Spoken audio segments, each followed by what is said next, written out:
അസ്സലാമു അലൈക്കും വറഹ്മത്തുള്ളാഹി. സഹോദരങ്ങളെ, ജീവിതത്തിൽ ഒരാൾ അനുഭവിക്കുന്ന ഏറ്റവും വലിയ പരീക്ഷണം എന്തെന്ന് വെച്ചാൽ സത്യത്തിൽ നിന്ന് തെറ്റിപ്പോവുകയും എന്നാൽ താൻ വഴിപിഴച്ചത് കൂട്ടത്തിൽ പെട്ടവനാണ് എന്നറിയാതിരിക്കലുമാണ്.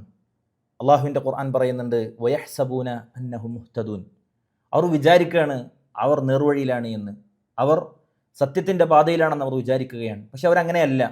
നിങ്ങൾ ആലോചിച്ച് നോക്കി, എത്രയോ മനുഷ്യരുണ്ട്, അവർക്ക് ഹിദായത്ത് കിട്ടിയിട്ടില്ല, പക്ഷേ അവർ സത്യത്തിലാണ്, നേർവഴിയിലാണെന്ന് അവർ വിചാരിച്ചു പോവുകയാണ്. അങ്ങനെ മരണപ്പെട്ടു പോയാലുണ്ടാകുന്ന അവസ്ഥ എന്തുമേൽ അപകടമാണ്. അതുകൊണ്ട് സഹോദരങ്ങളെ, നിരന്തരമായി നമ്മൾ അള്ളാഹുവിനോട് പ്രാർത്ഥിച്ചുകൊണ്ടിരിക്കണം. അല്ലാഹുമ്മ യാ മുഖല്ലിബൽ ഖുലൂബ് സബ്ബിത് ഖൽബി അലാ ദീനിക്.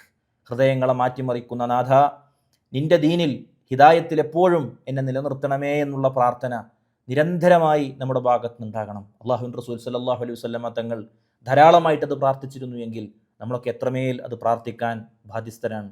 അതുകൊണ്ട് തന്നെ സത്യത്തിൽ അടിയുറച്ചു നിൽക്കാനും ഒരിക്കലും വഴിപിഴച്ചു പോകുന്ന ആളുകളിൽ ഉൾപ്പെടാതിരിക്കാനും അള്ളാഹു നമ്മളെല്ലാവരെയും അനുഗ്രഹിക്കുമാറാവട്ടെ.